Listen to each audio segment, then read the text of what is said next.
Mr. Speaker, I rise in strong support of H.Res 888, reaffirming the State of Israel's right to exist.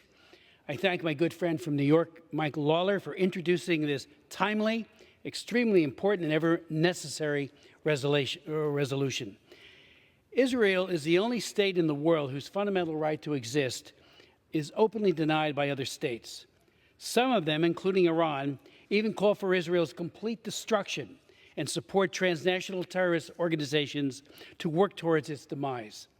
It is also the only state in the world whose fundamental right to exist is constantly undermined and challenged by intergovernmental organizations such as, and most shamefully of all, the United Nations. The anti-Semitism motivating those who deny Israel's right to exist is apparent, but it is important to connect, as this resolution does, the denial of Israel's right to exist to anti-Semitism and to connect them both as enabling causes to the monstrous crimes Hamas has unleashed on Israel.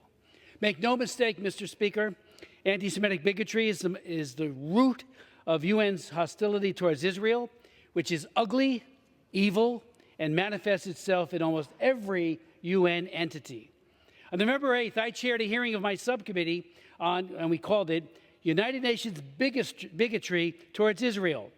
We heard expert testimony from Hillel Neuer, Executive Director of UN Watch, and Jonathan Schnasser, the Senior Vice President for Research at the Foundation for the Defense of Democracies. Hillel told us that, and I quote, teachers in schools at the UN Relief and Works Agency, which runs education and social services for Palestinians, regularly call to murder Jews and create teaching materials that glorify terrorism, encourage martyrdom, demonize Israelis, and incite anti-Semitism. He further said in 2000 alone, UNRWA received $344 million in U.S. funding. Yet a March 2023 report by UN Watch and Impact SC identified 133 UNRWA educators and staff who were found to promote hate and violence on social media, an additional 82 teachers and other staff affiliated with 30 UNRWA schools who were involved in drafting and distributing hateful contents to their students. And that's just the tip of the iceberg. Jonathan Schnasser testified that, and I quote him, the UN doesn't recognize Hamas as a terrorist group, nor does it recognize Hezbollah either. That means UN resources are regularly provided to members of those terrorist organizations. According to the great human rights defender, Mr. Speaker, Natan Sharansky's famous 3D test for anti-Semitism, which he articulated at a hearing that I chaired way back in 2004, criticism of Israel is nothing less than anti-Semitic when it passes over into the demonization of Jews and Israel, delegitimizes the Jewish state, or applies double standards that is one standard for Israel and another for every other country on earth.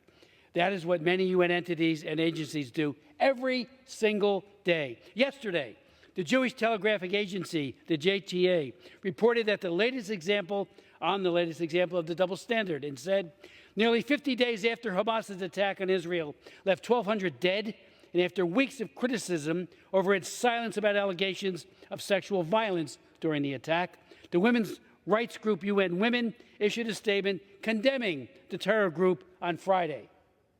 Then it deleted the post. Here's what it said originally. We condemn the brutal attack by Hamas on October 7th and continue to call for the immediate and unconditional release of all hostages, read the initial statement posted on UN Women's Instagram page. It was soon replaced with a statement that dropped the condemnation of Hamas and only called for the release of the hostages. Mr. Speaker, there are so many examples. In 2022, the UN General Assembly targeted Israel in a total of 15 harshly critical resolutions, compared to 13 country-specific resolutions for the entire world, China, North Korea, Iran.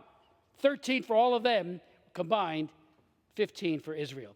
In a large measure, it is because of the UN, which unquestionably is the world's foremost legitimizer of anti-Semitism, that it is necessary that 75 years after the founding of the great state of Israel, we need to reaffirm its right to exist. And I thank my good friend and colleague, both he and my friend from Florida for authoring this important resolution. Yield back.